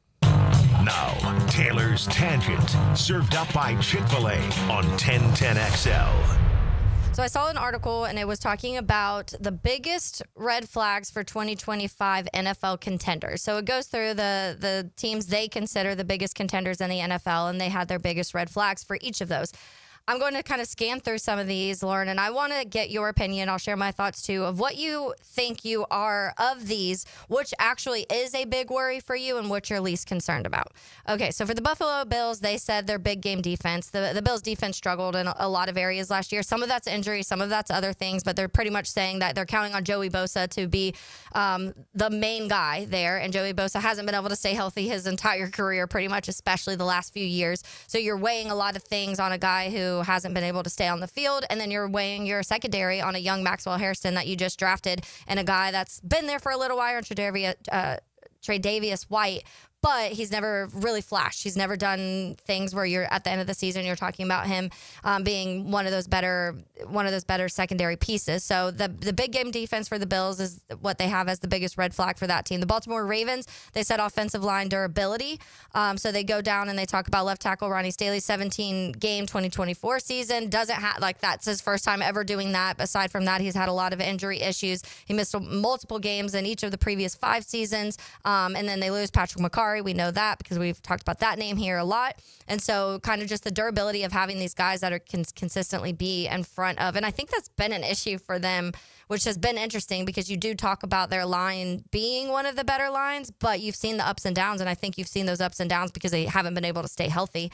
Well, and quarterback mobility can hide a lot of issues with the offensive line. And so Jalen Hurts had an elite offensive line, but even if he hadn't, his ability to get yards on the ground greatly helps them. We know that about Patrick Mahomes, and we certainly know that about Lamar Jackson and a guy like Josh Allen too. Yeah, and that's what I think, that it helps in times and it hurts in times too, because sometimes, and Lamar is great at it. Lamar is really good at knowing when to leave the pocket and when not to leave the pocket, when he needs to take off.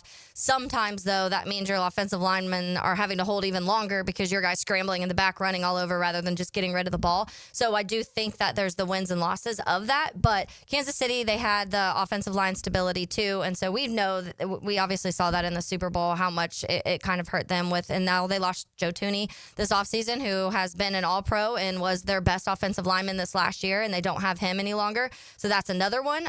Philadelphia Eagles, the defensive turnover is theirs, and they give praise to Vic Fangio and what he was able to do with a lot of those guys, including like a Zach Bond, who previous to that stop had a lot of struggles.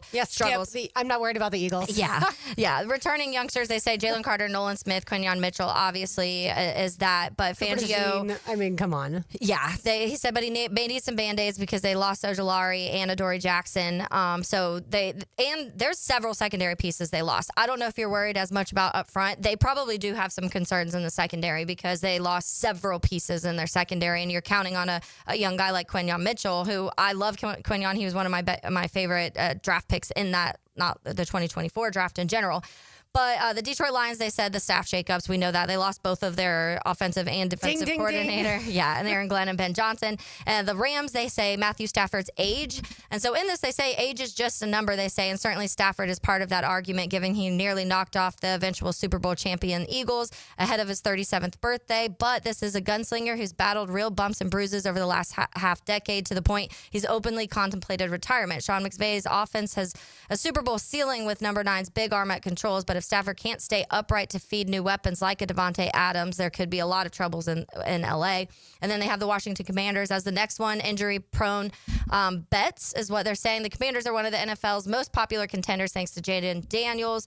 But then they talk about the upgrading the supporting cast with Deebo Samuel and Laramie Tunsil this offseason. The only issue is both Samuel and Tunsil, who will play vital roles in aiding protecting Daniels, has missed extensive time. Both of them have due to injury the last few years. And then veteran defensive addition and Ken Law falls in the exact same boat. So they've added a lot of pieces, but those pieces they've added have not been able to stay on the field. And so they're counting on those guys to be big pieces and the issues of concern last year in Washington. So and then I'll just go through real quick. There's a few more. So the Bengals focus on preparedness. Obviously, they talk about offenses great, defense struggles. Did they do enough to fix that defense, and kind of being prepared to not have Joe Burrow have to throw for 5,000 yards to be able to win games? They have the Packers on here, depth and durability, which I think a lot of people would say that. We mentioned that with their wide receivers and stuff too, the actual depth of those wide receivers, how deep are they? The Vikings, the quarterback uncertainty. Is J.J. McCarthy going to be this guy that we're talking about at the end of the season as being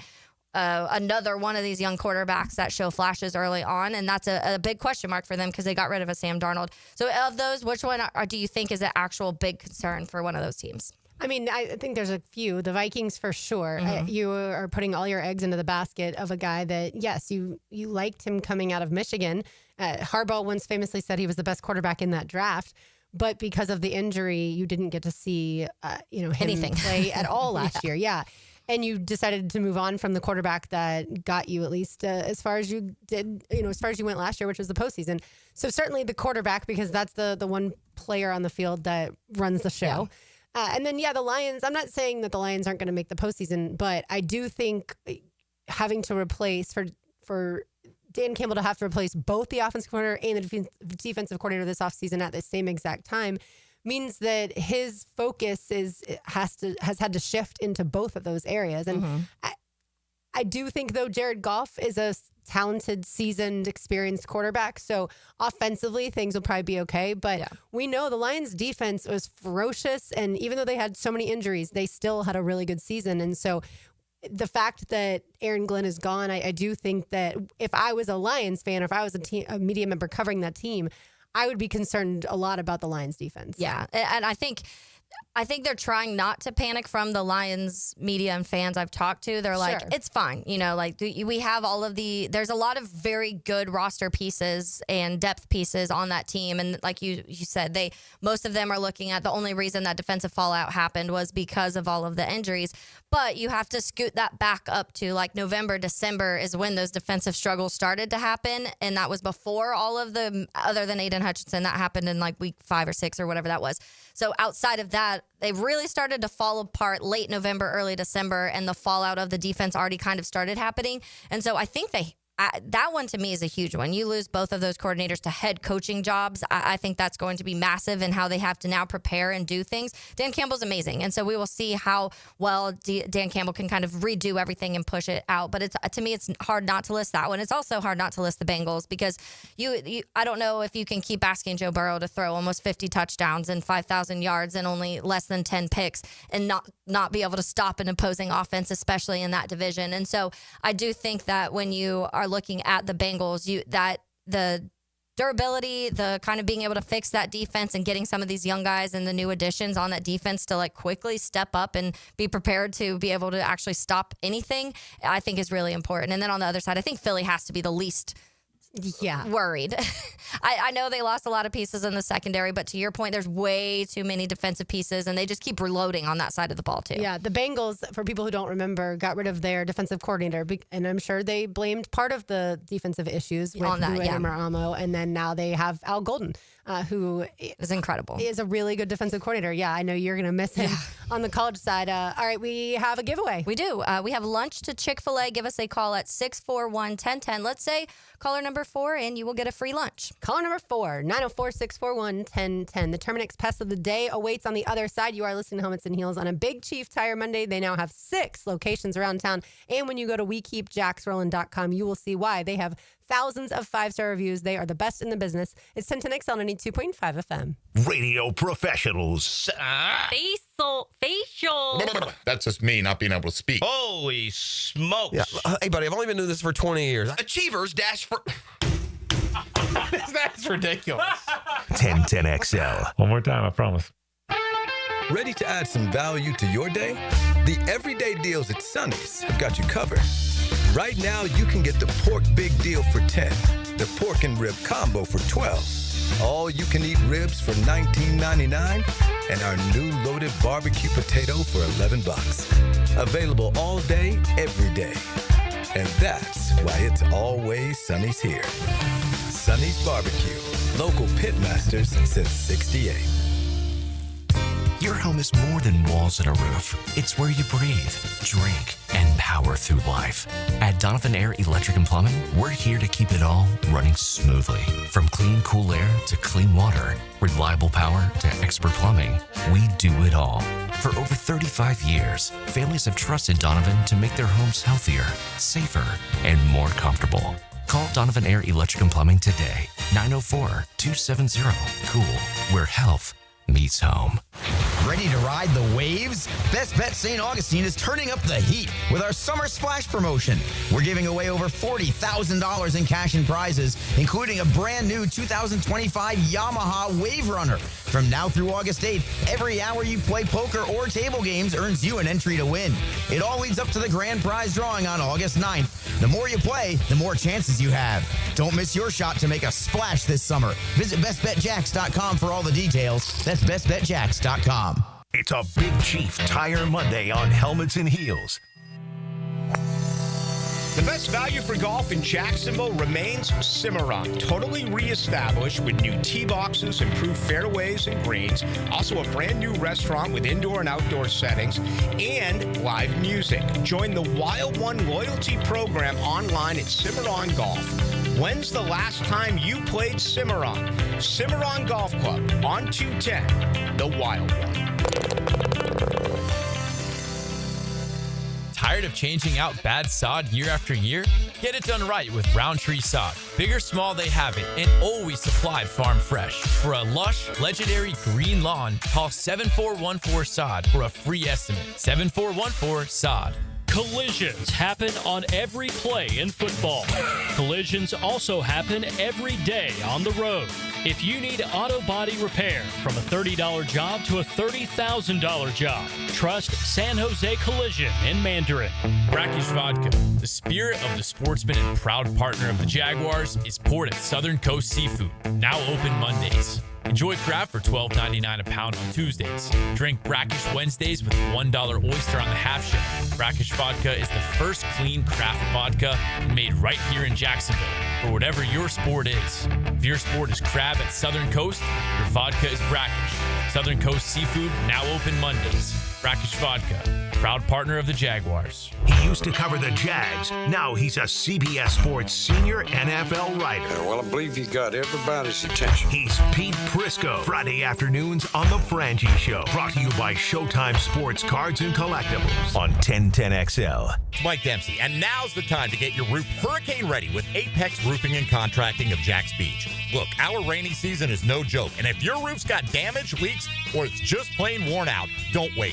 Apex is local, dependable, and will show up on time using only premium materials with ironclad warranties. No shortcuts, no stress, just quality work you can trust. Skip the storm season scramble. Reach for the peak with Apex Roofing and Contracting in Jacks Beach or visit apexroofingfl.com. With Lee and Kate's Glass, you're gonna see a big difference. Hey, it's Frank Frangie. Look, when it comes to glass needs around the home, there's one name I trust, Lee and Kate's. It's local, family-owned, and they've been part of our community since 1926. They've taken great care of me over the years, and I know they'll do the same for you. Visit leeandkatesglass.com. With Lee and Kate's Glass, you're gonna see a big difference. Hi, folks. Jason Parker here with Performance Painting. Ever wonder what to do with leftover paint that you don't want? Here's a few options. Paint can be placed in the regular trash if it's dry. Simply stir in kitty litter to a thick consistency. Then wait a few days with the lid off till it dries. Also, if the paint is good, there's many charities or churches that would love to have it. If you'd like more tips or have a project, we'd love to help. Go to performance-painting.com. Performance Painting. Repair, protect, preserve. Performance Painting. Are you living with diabetic neuropathy? That pain and numbness in your hands or feet? What about chronic knee or shoulder pain? Maybe you've tried various treatments, but they've been ineffective. Now there's a solution. Dr. Ferdinand Formoso specializes in advanced pain management and offers breakthrough neuromodulation treatments for those conditions. His innovative treatments target the source of your pain, offering relief where medications may fall short. All procedures are performed outpatient with no hospitalization required. Just a chance for you to feel and live better. If you want to learn more, Dr. Formoso is hosting free informational classes where he'll explain the benefits of neuromodulation therapies and how they can help eliminate your pain. Spaces are limited, so call to reserve your spot now with offices on the South Side, West Side, and Jacksonville Beach. Relief is possible with Formoso Spine and Joint Pain Specialists. 1010XL is presented by Farah and Farah, exclusive injury law firm of the Jacksonville Jaguars. Protecting you and your family. Call 396-5555. Jacksonville.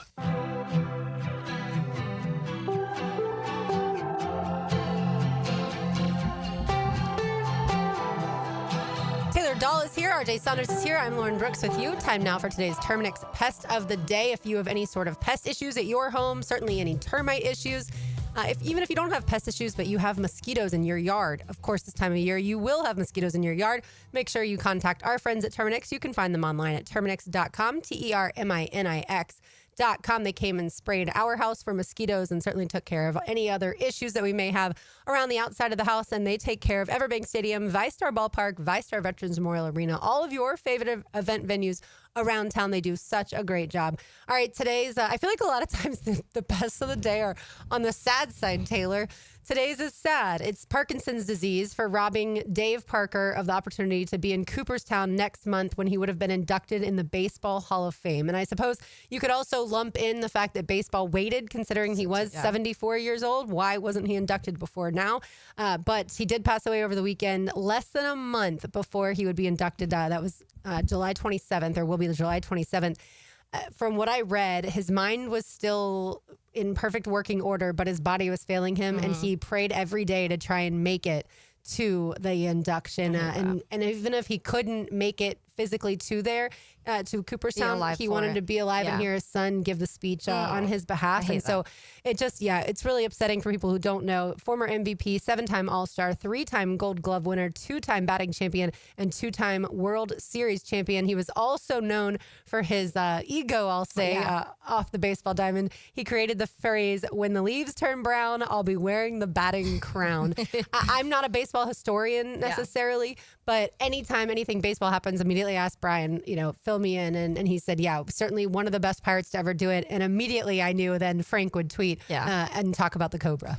Oh, yeah. And that's what I think. Number one, the Pests also could have been Major League Baseball because they suck with this type of stuff. We just saw the Pete Rose stuff too. And it's just one of those. But at least there were issues as to why. I think you were on vacation when that actually happened. So you and I didn't actually get to have talk about it. Yeah. Ad nauseum or at length. But this, there were no issues with Dave Parker. But just in multiple areas of everything from top to bottom. In Major League Baseball, they suck at making decisions in general. And I think that's a lot of baseball fans get really frustrated when it comes to a lot of things in baseball and how things are handled. And this is part of it, is when it comes to the Hall of Fame status of a lot of players. And that is just a small portion of the things that people get frustrated with Manfred about. But the commissioner calls the trophy just a piece of metal, as he did several years ago after the Astros cheating scandal. Could you imagine if Goodell came out and said that about the Super Bowl trophy? Yeah, and people still boo Roger Goodell every time. He's done a good job. I mean, no one complains. What would you complain about the most when it comes to the NFL?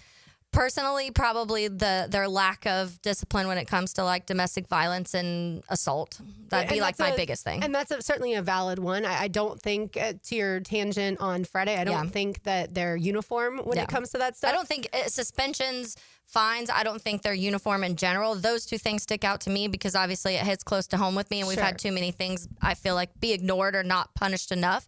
But in general, why are we fining these guys $60,000 for their socks? I think there's more important things that we could focus on. At least and I get it, they're integrity of the game and this, but then they I feel like they just switch, they flip-flop to what they feel like is important and not important. And I think there needs to be more regulation across the board of suspensions and fines. Yeah, by the way, we buried the lead. We've been doing the show now for an hour and a half today, and we haven't mentioned the fact that Taylor Dahl, a massive Bears fan, saw a live bear for the first time. I was so excited. It was so funny how this happened too, because my grandparents lived in Central Florida for a long time. So if you make that drive, if you go you'd go through Palatka and down all the back roads through Palatka down near Ocala. If you go through that, there's several sections over there that you see the little bears next 20 miles, watch out for bears thing. Every single time I'd get to that stretch. National forest. Yes, a lot of parks and national parks and stuff down there.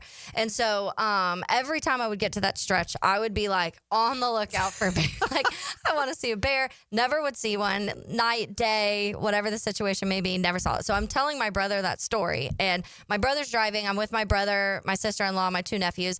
Everybody's sleeping except for me and my brother at this point, and we're probably about 30 minutes out from where we were going. And this is 1 a.m.?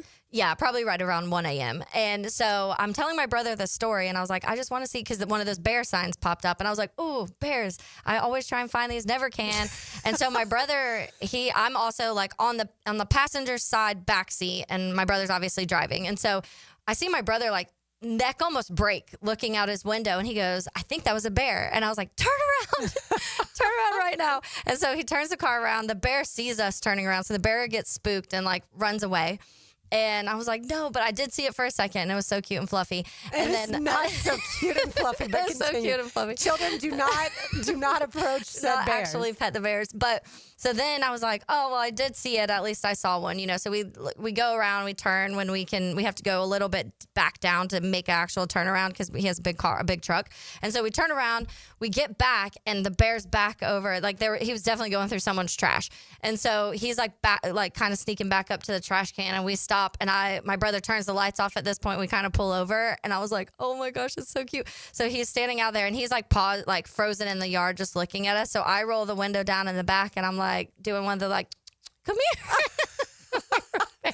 And he honestly was just staring at me for like 5 minutes, probably like, this girl's insane. What city are you in at this point? I honestly can't remember the exact city. So we're going out to my family. A lot of my family lives in these really small towns. It's East Point, Florida, and Apalachicola, Florida.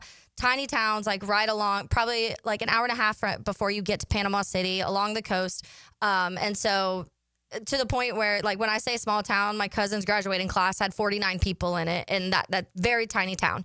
And so it's probably the one before that, which would be like Carabel, Florida, technically. Okay. I think it was in Carabel, and so I got there and I'm pumped. I'm like, got a picture of the cute bear. I'm ecstatic. Bear. The next day, I was telling my cousin about it, and she's like, oh yeah, like we always have bears. Like, well, in our backyard, they're always back there. So we have to be careful when we like take the trash out at night because there'll be bears just hanging out. And I was like, and my brother was like, that'd be very dangerous for Taylor because she would truly try and feed the bears. She would think the bears are her friend. I'm like, yeah, probably good I don't have bears in my backyard. Yes, because you would treat them like they're make pets. them so cute if I can't pet them? I am the complete and total opposite. I am terrified of seeing a bear. Ugh. And when we go to North Carolina, usually it's around March after football season and everything. And I feel like they're everywhere, even though I've never seen one. Yeah. I feel like they're just all around Like me on when we go alert. hiking. Yeah, and I'm on alert the whole time. And at one point in time, I'll never forget, we were on like a paved road. We're not even in the woods at this point. We're on a paved road, and this is Newland, North Carolina.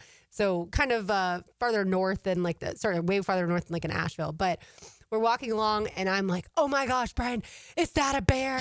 And he's like, Lauren, that's a tree. That is just part of the tree. Relax. You need to chill out. And I was like so scared. Like, I'm ready to go back to the house. And so we went on a hike in the woods. And eventually I was like, we just have to go back to the truck. Like, I just Now can't it was do in your this. head. It is in my head. So I'm the total opposite of That's you. so If funny. I go my entire life without, and I have seen a bear in North Carolina before within a vehicle. That part's fine. I mean more like if Walking out. If I'm outdoors. And Brian's like, we have Keaton. That's our dog.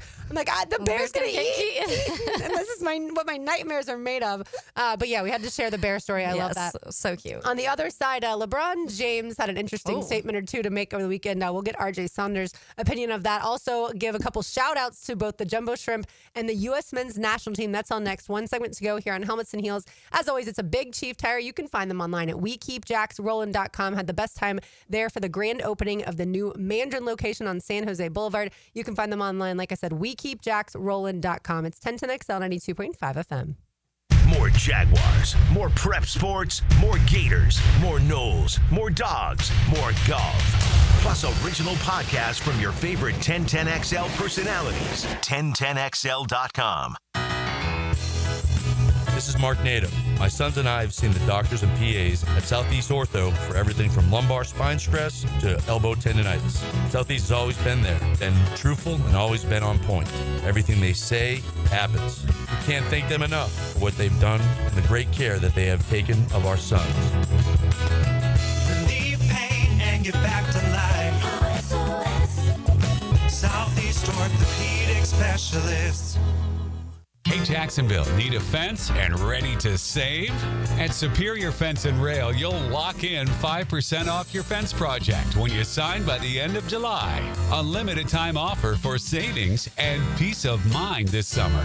Now accepting appointments for a free estimate. So act fast and get 5% off your entire fence project when you finalize by July 31st. Cannot be combined with other offers. New contracts only. SuperiorFenceandRail.com. If a birthday or an anniversary is looming in your future, take care of it today by ordering a floral arrangement online at CuneFlowers.com. Hi, Flying Jacko here. Take it from me. An arrangement from Cune Flowers works like magic. It's a Big Chief Tire Monday. The local Jacksonville shop for fair prices and service you can trust. Introducing the new Dell AI PC, powered by the Intel Core Ultra processor. It helps do your busy work for you, so you can fast forward through editing images, designing presentations, generating code, debugging code, summarizing meeting notes, finding files, managing your schedule, responding to Jim's long emails, leaving all the time in the world for the things you actually want to do. No offense, Jim. Get a new Dell AI PC starting at $699.99 at Dell.com/AI-PC. How those ahead stay ahead. The first half champion Jumbo Shrimp are home this weekend at VyStar Ballpark. Don't miss the biggest fireworks show of the season on this Friday, July 4th, presented by Ascension St. Vincent's. Saturday, the first 2,000 fans through the main gate on Georgia Street get a Nolan Ryan Jacksonville Suns bobblehead, courtesy of Miller Electric and Arlington Toyota. Sunday is a Forever Vets Dog Day on Baptist Health Sunday Family Fun Day. Mark Watson with Hardball Creative. What's better than beer? Cold beer. Put your company logo on a custom koozie. Check them out at hardballcreative.com. Hardball Creative. Hardball does it all. The judge swings a gavel and I pound the hammer. I'm not judging, just hammering. Hammer time with Hayes Carlyon, weekdays on The Frangie Show. On 1010XL, driven by Kia on Atlantic.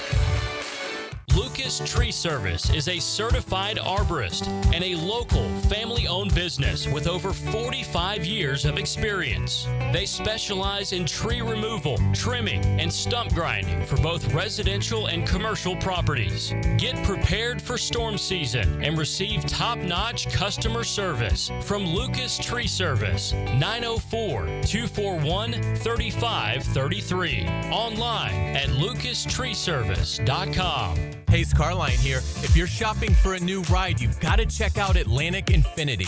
Not only do you get a luxury vehicle, you also get the Atlantic Infinity Promise Free with every new car. That's almost $2,500 in added value just for buying smarter, and you don't have to sweat it out on the lot. Shop in their indoor climate-controlled showrooms. It's cool, comfortable, hassle-free. They're on Atlantic near St. John's Bluff, or browse anytime at atlanticinfinity.com. Maxed out on credit cards, struggling with high interest debt? You could pay it all off in days with Loan Pronto's Rapid Equity Loan. Hey, it's Prosser here. Get cash out now without touching your low-rate first mortgage. No appraisals, no waiting, no BS. The Rapid Equity Loan Program at Loan Pronto is amazing. One Loan Pronto client just got $300,000 approved in under 24 hours. They paid off debt, renovated their kitchen, and cut their monthly expenses by $1,800. That's a huge turnaround. Instant approvals, low rates, no hard credit pull up front. That's Loan Pronto. Listen, your home equity is yours. Use it. Get cash to consolidate your debt down to one easy, low monthly payment. Call Loan Pronto now for a free instant appraisal for your home and see how much cash you can get today. Loan Pronto is an A+ rated by the Better Business Bureau and have nearly 2,500 5-star Google reviews. Call now and start the conversation. Go to loanpronto.com or call 999-1508. That's loanpronto.com.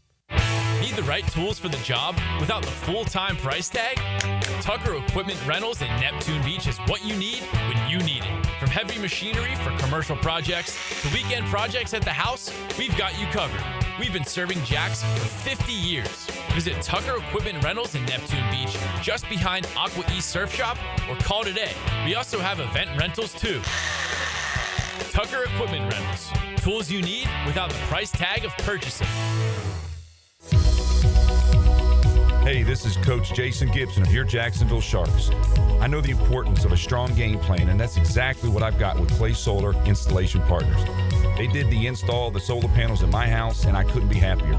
Lower energy bills, clean power, and a winning team that made the whole process easy. If you're looking to save money and go solar, trust the pros at Clay Solar. Call Karen at Clay Solar today and tell them that Coach Gibson sent you. 1010XL is presented by Farah & Farah, exclusive injury law firm of the Jacksonville Jaguars. Protecting you and your family. Call 396-5555. Jacksonville. Now, the Cool Down with Donovan Air Electric and Plumbing. Keeping Jack's cool since 1987.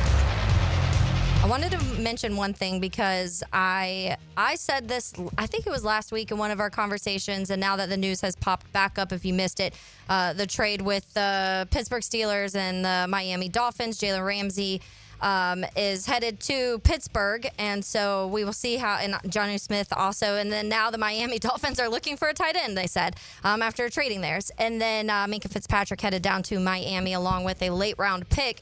But something I did mention, I don't remember if it was last week or the week before, and I don't remember why I even talked about it, but I was saying how I could picture Jalen Ramsey making that switch over to a safety and how he said he's been willing to do it. I'm wondering if that may be part of the plan for the Steelers, because when you look at they have obviously Darius Slay on one side of the cornerback room and Joey Porter Jr. On the other side, and then their safeties, though, are kind of Deshaun Elliott and Juan Thornhill, who, so I'm wondering if they'll maybe move him around a little bit and see if he can. He's played safety at Florida State, if people forget. He was corner, then there was an injury, so he got moved to safety and played safety for a little while and then moved back to corner. So he does have familiarity with that position. And he's mentioned himself that he's kind of to that point in his career where he would make that position change if they needed it. So it will be fascinating to kind of see what Pittsburgh does with Jalen Ramsey. And as I mentioned earlier, when it comes to, he was one of the better run defenders as a corner last year, and that's a benefit if you're in that safety room. So I'm wondering if they're maybe considering that. Maybe he'll float around, play a little bit of both. I don't know. It'll be fascinating to see how they use them. But to me, that would make more sense. You get rid of your safety and Minkah Fitzpatrick, bring someone in that you feel like can play. If a corner goes down, you have that depth at corner, but you also have a safety coming in too. The tricky part there, Taylor, to me, I heard Jamal St. Cyr say when he went to the Jaguars position coaches meeting and got to talk with a lot of them that and I'm forgetting the name of who he mentioned now, but that coach said that Caleb Branshaw in his transition from corner to safety is going to have to learn a lot of communication, because as a corner, you don't have to communicate that much. As a safety, you do. And so Jalen Ramsey, as we know, doesn't mind being on an island, but I don't know that he's the best communicator on the field. And a lot of times we've seen maybe for Mike Tomlin, he will. Maybe we've seen with communications with him in the past, whether it was the Jaguars, the Rams, and then now the Dolphins. If he's supposed to communicate with another player and that doesn't happen, then he blames them and really points to them, physically is like, that was on you. And so to be a safety, you do have to have that better level of communication. I think college is a little different. And it's been a long time, obviously, now since he's played at FSU.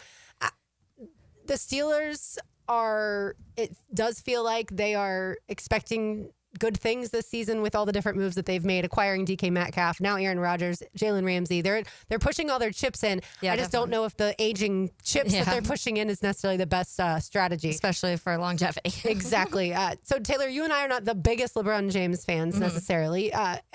You and I also fully believe Michael Jordan's the best player that has ever played in the NBA. Some people would disagree, but either way, yesterday we found out that LeBron is exercising his $52.6 million player option. And RJ, his agent says that he wants to compete for a championship and he knows the Lakers are building for the future. Is LeBron James on the Lakers next season? Yes. And do they win a championship? Do you want delusional RJ or realistic? Realistic RJ. No. This is going to be one interesting offseason for the LA Lakers, who have no sense of timing and now have announced that they are coming out with new statement jerseys. Idiots.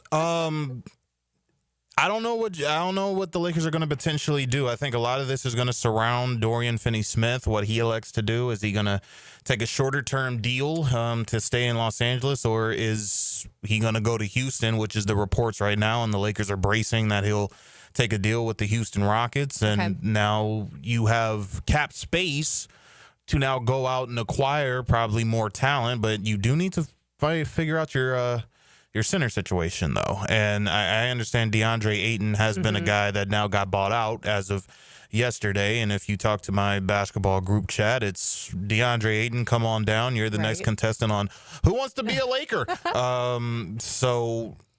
This is an interesting thing. I mean, LeBron James, for better or for worse, I guess, last season he said if you can acquire one of these free agents, I'm willing to take a pay cut. I think if you want to win a championship in LA, I probably would have thought maybe you could restructure a deal to where you say, let me take less money to where we can acquire more talent. At the same time, I don't know who's saying no to $50 guaranteed million, but well, that's what, right? We'll find out what he really cares about.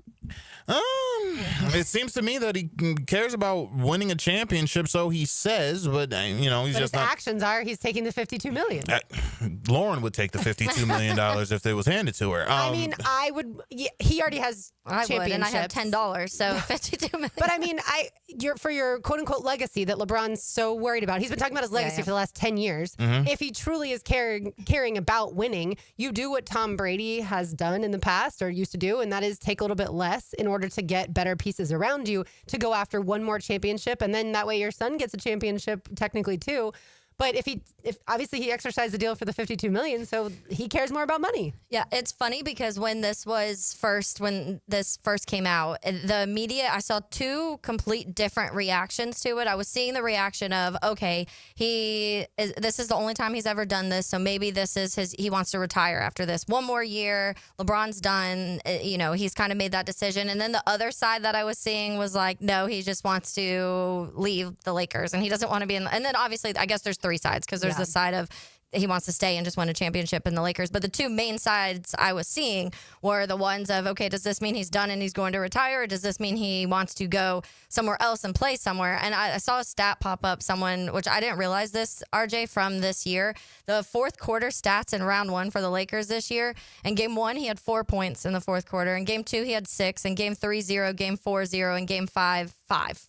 In the fourth quarter. He has a no-trade clause, so obviously he'll be the one behind if there's any moves that decision. made. Yeah, and he's 50 games away from breaking Robert Parrish's record for most career regular season games. So entering his year, 40, and age 40, I should say, and then year 23 in the league, we shall see. Real quick, hypothetically, RJ, if he were willing to go somewhere or did want to get traded, do you see a team? Number one, what would be the price for that? Number two, do you see a team that would be willing? That would be like they felt they were a LeBron James away from winning. Drama. I have a few. I think the New York Knicks. I think the Dallas Mavericks. I also do believe the Golden State Warriors That'd be would hilarious. at least like to have Dallas a Mavericks. conversation with him.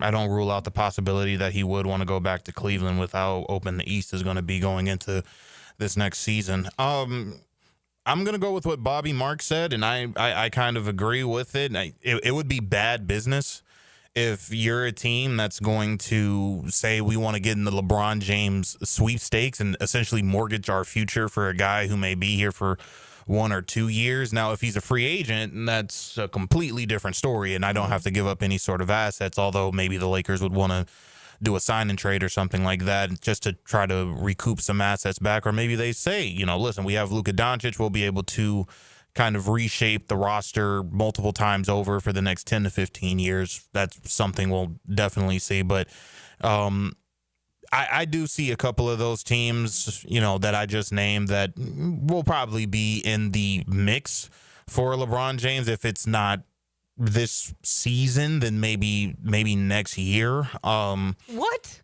Oh, yeah.